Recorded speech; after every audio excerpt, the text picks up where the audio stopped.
Welcome to The State of Us. Real people with honest opinions and the future of responsible media. Here's your host, Justin T. Weller. National Public Radio found in an analysis that as counties become more rural, they tend to become more Republican. Completely rural counties went for Mr. Trump by 70.6% overall in the 2016 election. Rural America is not a monolith, but a majority of rural counties fit perfectly into Mr. Trump's preferred demographics. They are largely white, and rates of educational attainment are low. Why do you care? Well, another analysis between 2008 during the Great Recession and 2017, the latest year for which the data is available, found that 99% of the job and population growth occurred in counties with at least one city of 50,000 people or more. In contrast, nearly a third of Americans live in rural areas. So we've got millions of people that live in these places that are becoming more Republican and are experiencing almost no growth. What we're going to lay out for you today is how a particular mindset is leading to ultimately a vicious cycle that is making matters worse for the people in these areas. The very things they think they're doing to fix the problems actually exacerbate them. But of course, we couldn't begin a conversation on rural America without your friendly redneck liberal, Lance Jackson. But the problem is that they believe that what they are standing for and what they believe in is the way that things need to happen. And so you're not going to convince them that it's bad for them. And as I'm looking at one of the pictures in the articles, it reminds me of down home. And that is everybody is at a music festival and they're all sitting in the tailgate of their rig. And for those of you who don't know what a rig is, it is the vehicle that you drive. And in the cases of the people down there, it is a pickup truck. But that's just to use the vernacular of the area. But we shall see. We'll talk about it and see what happens here. Well, and this is an article from the New York Times, written by somebody who grew up in Clinton, Arkansas, right? Mm-hmm. And the interesting thing is, of course, they've moved away. They're working for the New York Times, but they went back for this particular assignment. So they're kind of writing it from this interesting perspective of having grown up here and now having returned to see it in a somewhat different state of affairs than they did when they were growing up there. They're actually doing research for a book on how poorly women are paid in these areas. Mm-hmm. And so this is kind of just a side article as they've been down there watching and doing their research. And I think the other part of this too is this is where when we talk about the media bias, and basically the media being those on cable news. Mm-hmm. This is where they're disregarding these people. They're not even talking to these people. They're acting like they don't even exist. Everything happens within the Washington Beltway, within Los Angeles and New York City. Yep. And they forget, as you pointed out very well, that a third of the country are made up of these people that we're talking about today. And you just can't disregard them because that's a large voting block. I mean, if you looked at 35% are going to vote basically with Donald Trump, or 30% are going to vote with Donald Trump, then you've got to get 50% of the other 65. And that's something I think that people aren't thinking about. They don't think about that. Disregarding rural America and why rural America feels the way they do. Well, whether you agree with the reasons or their rationale for feeling the way they do, that's the way they feel. And if you don't meet them where they are, you're not going to sway their votes and their opinion. Well, and rural America is what decided the last election. I mean, and it's going to decide 2020 right. If the Democrats don't get off their high horse. As long as we have the Electoral College, that's how this is going to go. And I think one of the things that you brought up, or the oceans rise and wipe out the coast, and they'll all move back to the middle of the country. Right? And then we can get rid of the Electoral College because they'll be the majority. But I think the thing that's key about the mainstream media is, like you said, they don't talk about it hardly ever. And when they do, they talk about it like they know.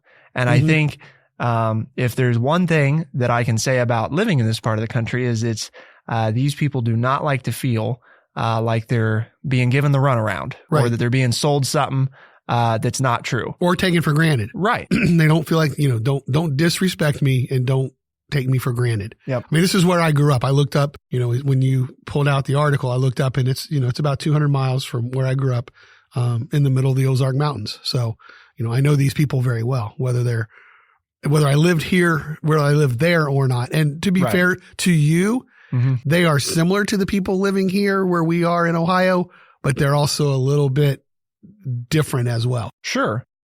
Yeah, it was even a little more hardcore in their beliefs and their ideas. Well, and it talks about, which I think it does a nice job of kind of how, the reason that this has happened in the Midwest is the departure of heavy manufacturing, where a lot of some of the other parts of the country are related to the departure of oil or the departure of coal jobs in particular. And those things in and of themselves, of course, create these subcultures. Lead mines. So, well, it's natural gas. I mean, this is what you're talking about in the more in, just west of the Mississippi River where this article takes place. And the author explains that when local economies are flagging, state governments don't step in to help as much as they once did. So this helps us understand how we got here. The Pew Charitable Trust found that state aid to local governments fell by 5.3% during the recession's lowest point in fiscal year 2013, and it is still below what it was before the recession. On top of that, 45 states restrict the way local governments can collect property taxes on their citizens in some way. In Arkansas, property and sales tax increases, the main source of revenue for many local governments, has to be approved by voters. And this, for what it's worth, by the way, is also how it happens to work here in Urbana, Ohio, where Lance and I are. And that's one of the big things that's always a challenge. Our local city government for the city of Urbana has had a terrible time with this, trying to increase the income tax because it has to be approved by voters. And of course, there's this catch-22 of in order to get voters more satisfied with government needs more money, but voters don't want to give government more money if they don't feel like government's doing a good job. Well, there's a real disdain right now across the board in all of America towards paying taxes. And what people are missing, and I'm not saying they don't understand this, but they want to keep more of their own money, but then they still want a good school and they want their trash picked up and they want a road without potholes and they want good sidewalks for their children and they want a park for their children to play in. And you don't get those things unless you pay for taxes. And there's a real disconnect, I feel, that's taken place in the last 10 to 15 years between people wanting services or not realizing that they're receiving services that cost money in the form of taxes. Yeah. They think they just exist. And I don't know where that happened or why it happened, whether it was the recession, because this is what the article points out. But then that's why state governments aren't filling the void, because governors are feeling the pinch that they have to lower their tax rate. So if they lower their tax rate, then there isn't enough money in the coffers to help out the locals. And then the federal government is cutting money to the states. And so now there are more unfunded mandates for the states to do. And so it's just a revolving cycle that we as Americans don't want to pay money in taxes, yet we expect the same services. Yeah. Well, that's what happened here in Ohio. Several years back, the governor at the time, John Kasich, was trying to shore up the state's budget and decided that one of the ways to do that was to cut the local government fund. And of course, the local government fund provided, mass amounts of funding for small governments across the state, including the city of Urbana. And it took hundreds of thousands of dollars, basically overnight away from the city. And those were obviously very important dollars. And I think the author points out, and we've said this in different ways, but it's a good way to sum it up. Local budgets pay for the infrastructure and institutions people deal with literally every day. Schools, roads, water, trash collection, libraries, and animal shelters. Cuts to those services are felt in a visceral way.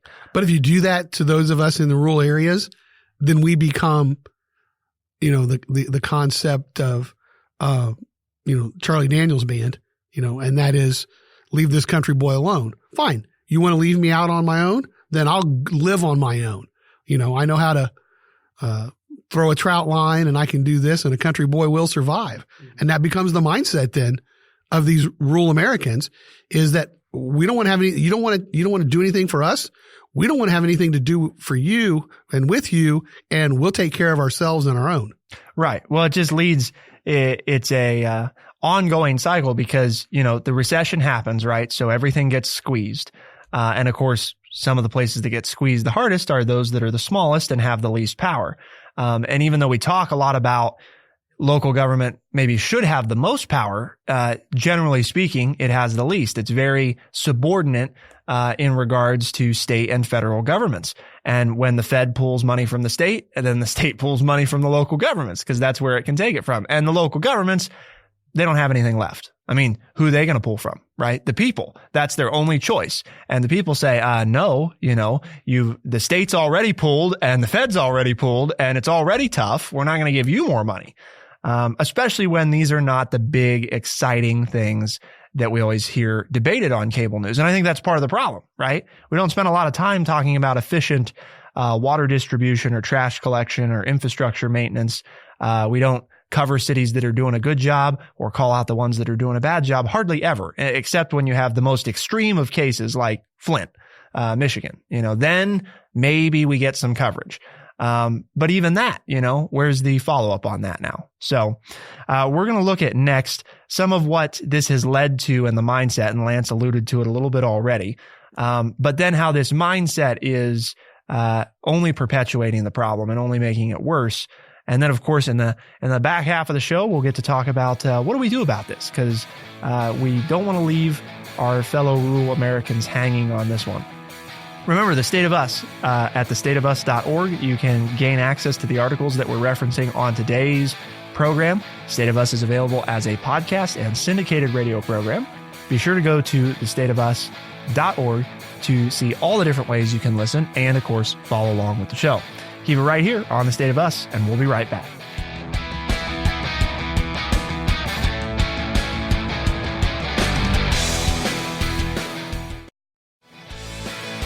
We are The State of Us. Here's your host, Justin T. Weller. Local budgets pay for the infrastructure and institutions people deal with every day. Schools, roads, water, trash collection, libraries, and animal shelters. Cuts to those services are felt in a visceral way. That's according to the New York Times article that we're discussing today, entitled In the Land of Self-Defeat. It's an opinion piece. You can follow along at thestateofus.org, thestateofus.org. Remember, The State of Us is a podcast and syndicated radio program. You can check out when to tune in and where to tune in at thestateofus.org. The article goes on, Lance, to explain that almost everyone the author spoke with feels that the county they're living in, Clinton, Arkansas, overspent during the gas boom years, and that the bill is coming due. Quote, "We got wasteful and stupid, and now we have to go back to common sense," said a local small-town business owner. It goes on to explain the people left in rural areas are more and more conservative and convinced that the only way to get things done is to do them yourself. Especially as services have disappeared, they are more resentful about having to pay taxes, even ones that might restore those services. This whole thing centers around too, Lance, right? The article kind of lays the groundwork through this fight over paying a local librarian more money, right? Mm-hmm. They wanted to raise her pay to $25 an hour, which would bring her salary to like $42,000 some odd dollars a year. Right. Which would be in line with like school teachers in the area, generally speaking. Mm-hmm. But the citizens had a big backlash to this. They didn't like that idea at all because they said nobody makes that type of money around here, right? So why should you? Of course, you could go into the the librarian, helps the next generation make sure they're better educated. A well-run library provides resources to those that don't otherwise have them, actually might get us out of this mess.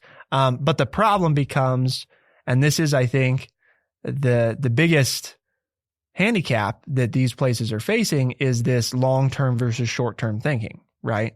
Because it's really hard when you're struggling to keep the heat going in the winter to be thinking about 10 years from now, let alone, it's hard to think about next spring, let alone 10 years out. So I think that's a big part of the problem is it's not that And this is the thing that I think you were kind of mentioning earlier, but to hammer it down, the big problem is when mainstream media talks about this stuff, cable news networks, not only do they make it to small town people feel like they're misunderstood, they often make it sound like they're stupid, right? Mm-hmm. And I don't mean stupid, book smart, I mean like life stupid, right? Like they're just not capable of taking care of themselves. They don't know what's right and what's wrong and on and on.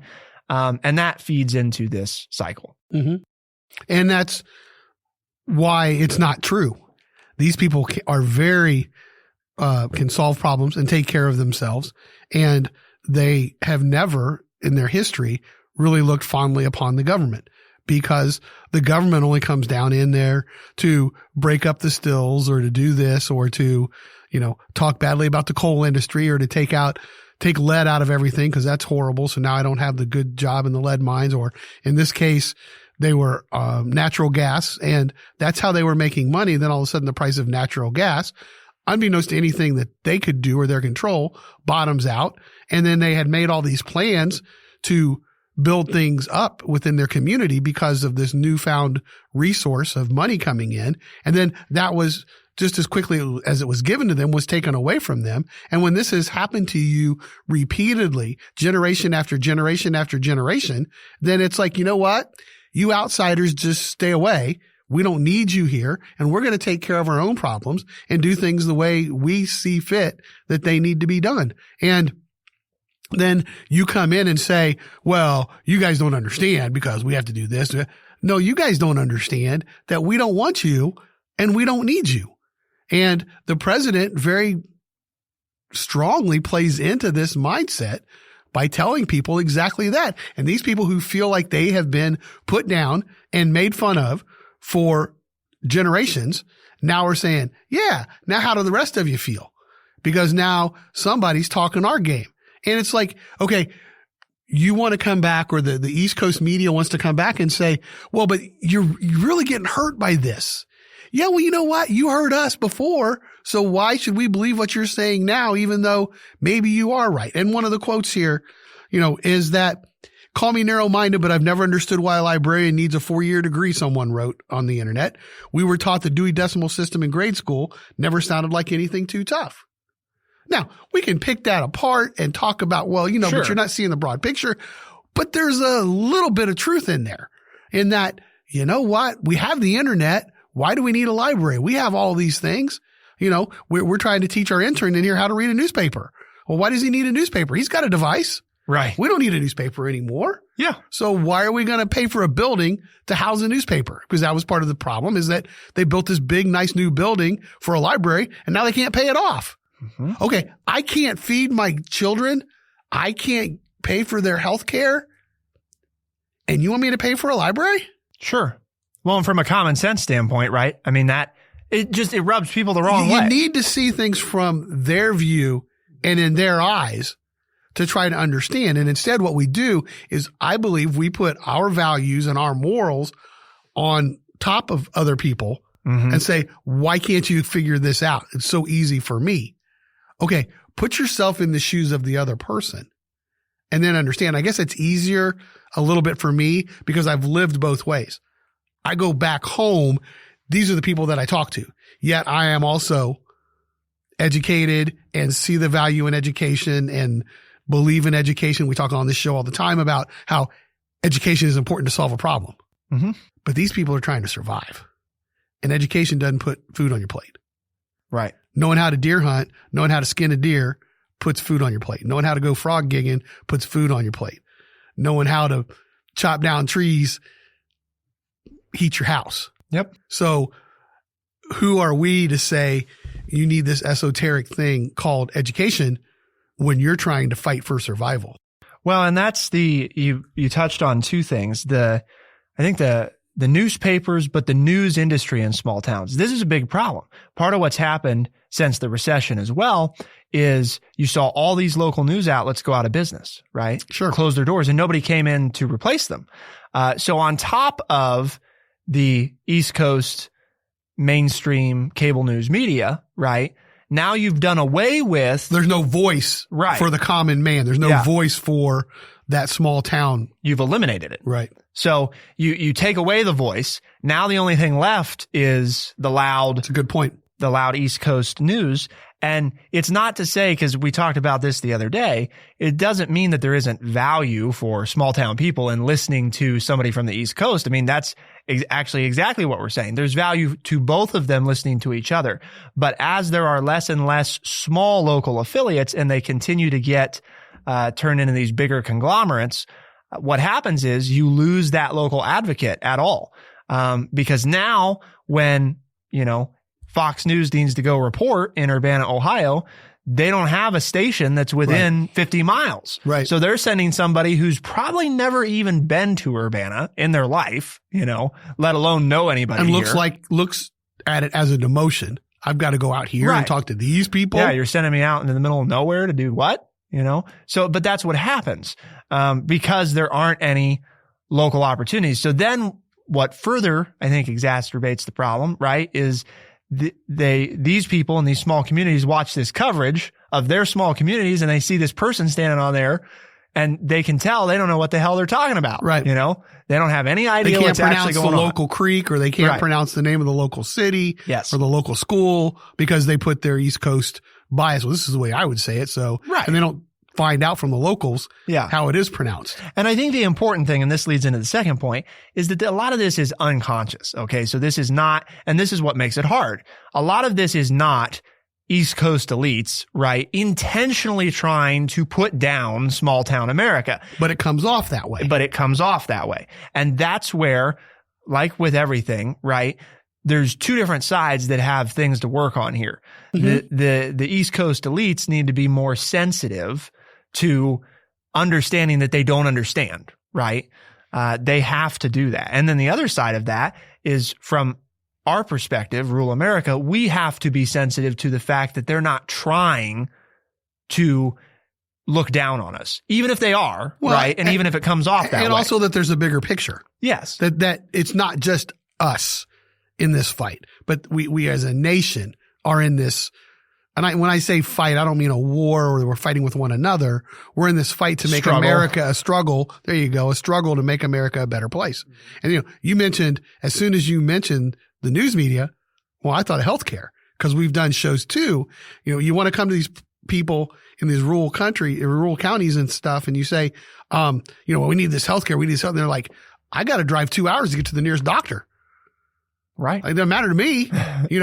I'm using grandma's medicine because I can't get 2 hours away, Well, and then that's where things like the individual mandate rubbed people the wrong way, and why it played well for the Republicans is because when the hospital's 200 miles away, you're looking at it and saying, if I don't want insurance, why are you making me have it so that the prices for people that don't live here can have a better deal? Because we're not going to use it. Right. Because we can't get that far away. Yeah. Now, of course, the problem with that, and this is where, again, you try to see the other side of it. We try to look at it, is the problem is that raises prices for everybody, including people in small communities. Right. And then when you do need it, you don't have it. And then you're saddled with this, monumental debt, health debt, where the collection companies are coming after you for all eternity. And that only, again, further causes problems in these rural communities. It just widens that gap. You didn't see it, but Lance made the hand motion for a widening gap. Well, it just causes the divide between between the coastal folks and us folks here in the middle of America. And I think that's the synopsis of this segment is that's the mindset. It starts right with what we talked about in the first bit, which is, the economy tanked, and the slowest and the most sluggish to recover is rural America. And that's because the Fed and the state, right, yanked all this funding. So now they're not getting as much help, and they're in a worse position, right? So pre-recession, they're getting an okay amount of help, but they're doing okay, right? They're not in too bad a shape. Then you hit the recession and everybody pulls all that. So precisely when the funding is needed the most, the funding is taken away. And then that leads to these people having this animosity. And that's kind of what we've been talking about in this segment, this lack of desire to get help from the government, because it's like, what help? When we needed your help the most, you didn't do jack for us. So why do we want your help now? We're just keep giving you money and we don't see the return. And so that arrives us at what we're going to talk about next, which is where do we go from here? How do we bridge this divide and get back on track? Because the reality is, even if purely from, you want to talk in East Coast terms, right? From a climate standpoint, from an economic standpoint, rural America needs to be important. Because this idea of continuing to populate these ever-growing cities when we have a mass area of land available is probably not actually the best idea. So we'll talk more about that here in a second. Remember, thestateofus.org has all the different ways you can tune in, both as a syndicated radio program and as a podcast. So be sure to check that out. Lance, we're talking about this today, right? Because all the programs on the True Chat Network pursue a common goal. What is that goal? Well, True Chat's mission is to educate people by providing honest, open, and respectful conversations. I think we're getting that done today. I think we are. Trying to bring that understanding. We're going to talk more about that here in a minute. Keep it right here on The State of Us, and we'll be right back.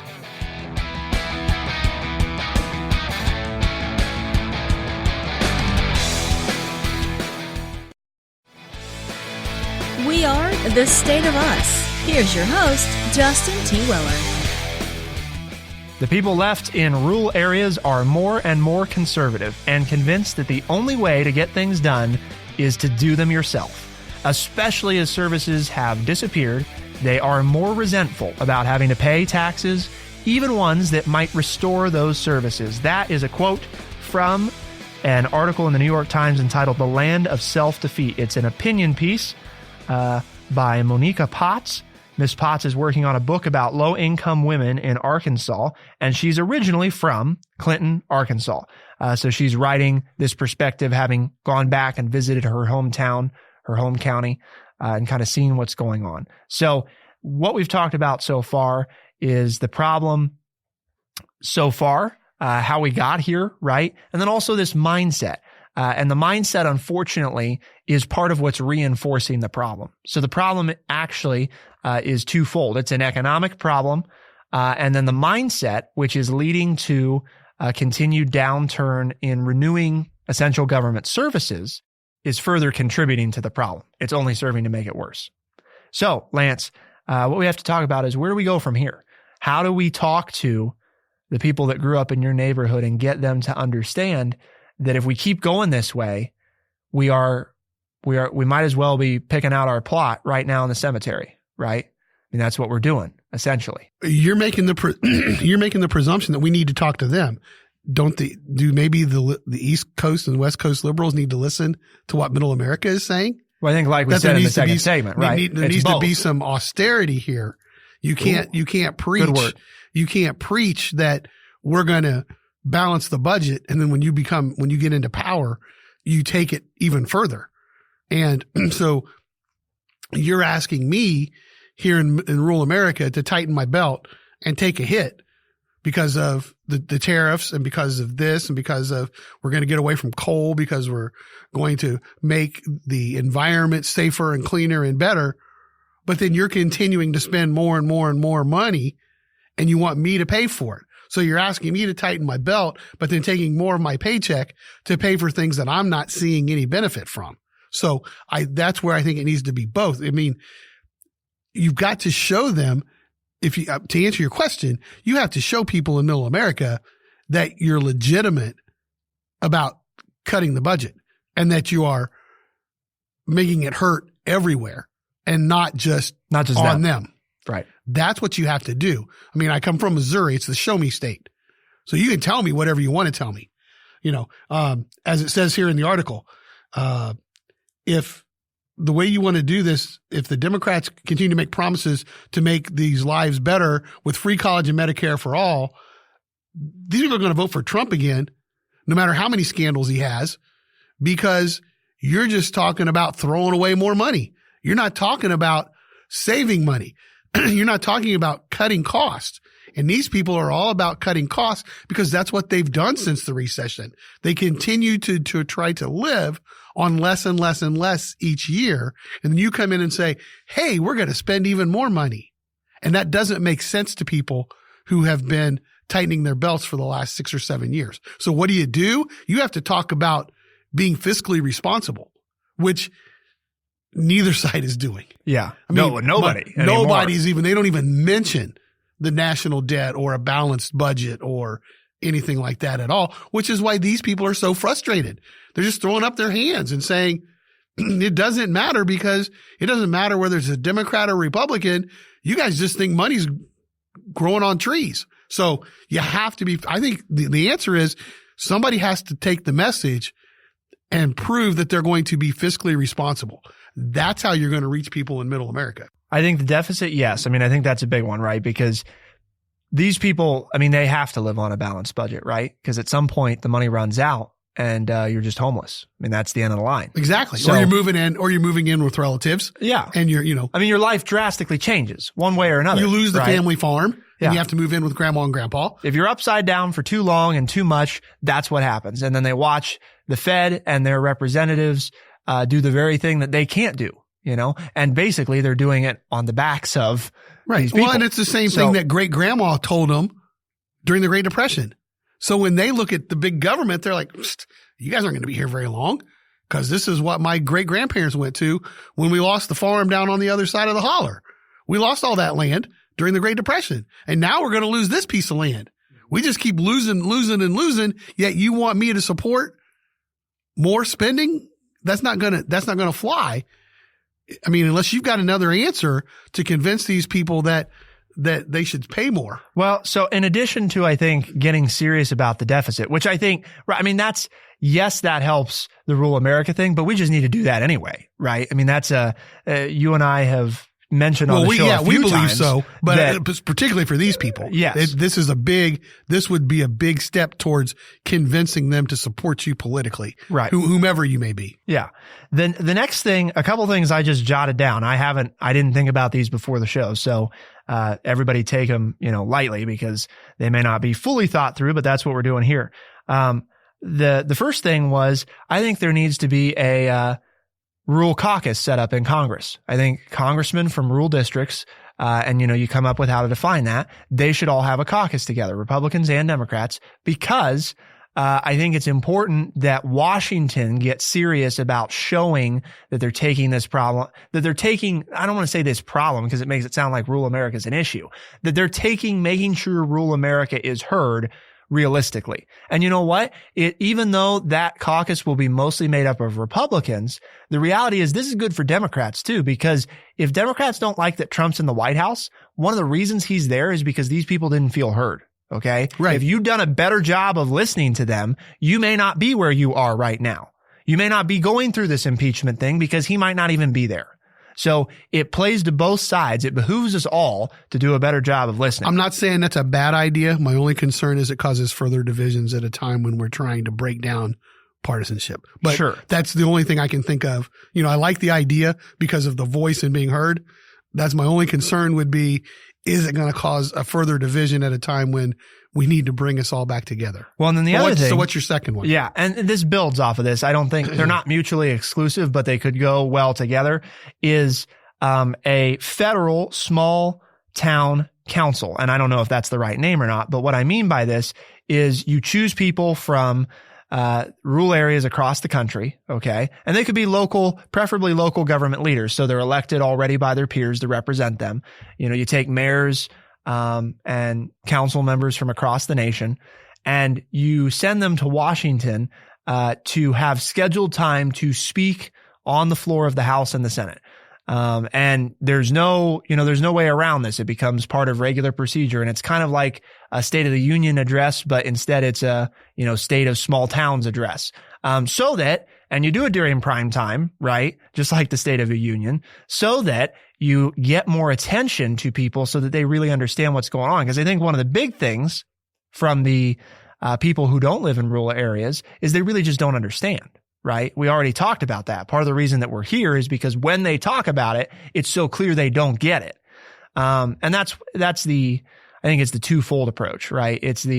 We have to accept in small towns that it's probably going to get harder before it gets easier. At the same time, we shouldn't just have to do that and nobody else change either. So everybody agrees that the Washington politicians, the East Coast media, they're going to do a better job of listening through scheduled and mandatory, we're going to tell you what the situation is. And I think along with that, you could also divert some additional federal dollars to research in rural communities and economies to provide to local governments. Because even if you can't direct a whole bunch of funding to them specifically, if you could put together some resources about what they could do to help themselves, we talk a lot about that with Native Americans, right? Part of where we've gone awry in the past is we've tried to decide, and when I say we, the federal government of the United States has said, well, we know what's best, here's what's best, do this, right? Mm-hmm. Instead of giving the resources or the tools or helping them do the research that they don't have the money or the means to do to figure out what the problem is and then say, okay, well, now we know what it is, so here's what we're going to do about it, right? So I think those are 3 different things that you could do: that caucus, some kind of State of the Union for small towns annually during prime time on the floor of Congress, and then also, some kind of research program to better enable small towns to have access to the data they badly need and a way to understand it. That's a big key, because we've seen that here locally. Even though there's some census data that's super valuable, a lot of people don't even know it exists. Okay, I know you don't mean it, but I'm hearing it as condescending, that if these rural people would just understand things, you can help them. And I don't think that's not the way they say things. That's not the way they see things. They know what they need. They know what they want, and nobody's listening to them. And so therefore, then they just become very defensive. Well, that's why two of my things have to do with making sure it's easier for them to be heard. But you're spending tax dollars. You're going to create research to find out what I need to know and then tell me what I need to know. Where do I get to say what I think I need, because this is my life? In the first 2 things I mentioned. Well, no, because then it's, well, you give me a voice, but am I going to have any power with that voice? I've been on a lot of committees where they want my input, but I don't have any power. So then it's without power. If you don't empower me, and that's all I'm saying. If you don't empower them in some way, it's going to be a hard sell to get them to go on. I'm not trying to attack your ideas. I'm just saying that empowerment piece is huge. Well, that's why I don't know. It can't come from the top down. The same reason I don't like the caucus idea, for the same reason you don't, because I worry about the potential of creating more partisanship. But that, I think, we have to give it further thought, and our listeners hopefully can join in. But I think that's the most immediate way to give them not just a voice, but some kind of authority. Because the state of small towns thing, or the state of rural America address, right, gives you the voice, but it doesn't actually let you do anything. Right. It just lets you talk, which is important, because not to by any means tamp that down. I think part of the problem is that, again, a lot of people don't hear their perspective. So giving them the platform to be heard is important, but then also giving them a platform to do something about it.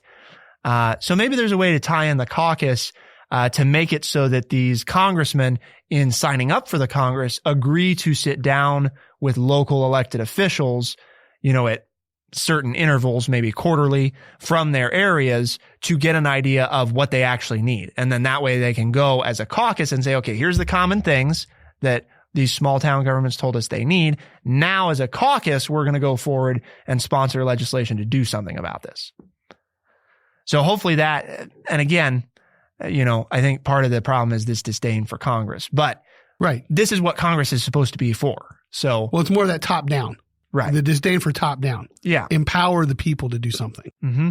That's the key. Yeah. I believe. And that's why I think it's important that if you do something like this, it's a structured thing that people can expect, because the one-off lip service we know doesn't get us anywhere. So let us know your thoughts. Maybe you guys have some better ideas out there, but we threw a couple at you, and maybe a few of them have some promise with some adjustments and tweaks. And that's where you come in. We've talked before, contactingcongress.org. Contactingcongress.org. It's the easiest way. You go right there, enter your address. It tells you exactly who your representative is for the U.S. Congress. It'll also give you state representative information. We don't talk about that enough, but I think that is equally, if not more important, to immediately get something done. Talk to your state representative, state senator, that sort of thing, if you've got those in your area. And make sure to advocate to them too, because often they can get something done faster than your United States representative can. On that note, Lance, we've challenged people this year, right, to tune in, to bring other people into this conversation, because truly, as we talked about today, that's how things get better, right? If we have more people communicating and sharing ideas in an open, honest, and respectful way, that is a big part of making progress. So if people tuning in today want to challenge others to listen and join the conversation, how might they encourage people to do that? Well, you can use the app Spotify, Stitcher, Apple Podcast, or anywhere else fine podcasts are found. For the State of Us on True Chat in Urbana, Ohio, I'm Justin T. Weller. And I'm Lance Jackson. Thank you so much for tuning in. We'll see you next time. Be the change.